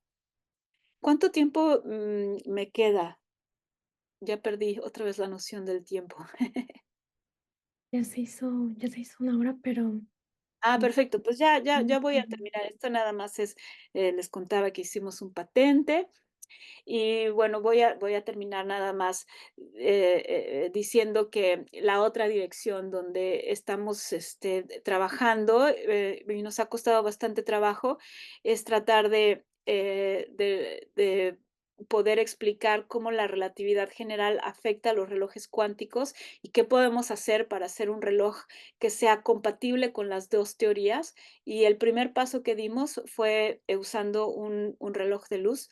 Einstein introdujo esta idea de un reloj de luz diciendo, bueno, tenemos dos espejos y podemos un fotón y el fotón va a estar, digamos, eh, moviéndose entre los dos espejos y podemos usar eso como el tic-toc de un reloj, pero ahora podemos poner un campo cuántico, un campo electromagnético y cuantizarlo. Entonces lo que hice fue como un reloj de luz de Einstein, pero cuantizado, y desarrollamos, nos tomó casi 20 años, desarrollar técnicas de física teórica y matemáticas para poder describir cómo uno de estos relojes cuánticos se puede mover en el espacio-tiempo curvo. Entonces tenemos también un artículo por otra. Tengo varios estudiantes de México, una estudiante mexicana que está por también publicar un artículo en el que vemos cómo el efecto Casimir dinámico que les contaba antes se comporta si tenemos un espacio-tiempo diferente al plano, pero por ejemplo, cuando tenemos la presencia de energía oscura, de los cuales no les hablé mucho de la energía oscura, pero se predice que explica la expansión acelerada del universo, cómo un camaleón podría cambiar el efecto Casimir dinámico. Y tengo también una serie de artículos usando este modelo de reloj cuántico en una métrica de Schwarzschild y demás. Y vimos cuestiones como la paradoja de los gemelos simulada en un laboratorio, en este caso una simulación usando un circuito superconductor. Y bueno, entre los más recientes, lo que les había mencionado, usando un reloj de luz, vimos cómo podríamos usar dos, tomando en cuenta que el espacio-tiempo de la Tierra cambia el tic de los relojes, pero con luz pudimos ver que tomar en cuenta las oscilaciones colectivas del campo podría hacer una idea de cómo hacer un reloj cuántico compatible con las dos teorías, tomando en cuenta no como se hacen los relojes atómicos ahora, que es usando, digamos, la diferencia de energía entre los niveles de excitación del átomo, pero usar esta idea de oscilaciones colectivas para poder hacer un reloj que sea compatible con las dos. Bueno, pues tenía algunas cosas más, como ven, pero ya voy a terminar con una buena noticia. Acabo de lograr conseguir un financiamiento para hacer un experimento para probar mis teorías en el laboratorio. Acabamos de conseguir el dinero y estoy trabajando con Philippe Boyer, el que les digo que voló el avión, y Chris Westbrook, que está en París. Ellos son mi equipo, que van a hacer el experimento, y tenemos la asesoría de Roger. Como estoy cerca de Oxford y tengo, bueno, una parte de mi plaza, de mi posición, digamos, tengo una asociación con Oxford, también visito a Roger seguido y él nos está asesorando. Y bueno, es un anuncio, esto termina un anuncio porque estamos buscando estudiantes. Ya los estudiantes teóricos me parece que ya llenamos las plazas, pero sí estamos buscando estudiantes que quieran hacer un doctorado en este equipo, experimentales en un condensado de Bose-Einstein. Entonces, si ustedes saben de alguien, por favor, especialmente sería muy bonito, ahora que estamos celebrando a las mujeres, tener alguna estudiante mujer que se incorpore al tema. Así es que, por favor, si saben de alguien, déjenme saber. Y bueno, pues ya termino aquí agradeciendo a todos su atención, especialmente en un sábado. Y pues con todo gusto, si hay alguna pregunta, podemos platicar.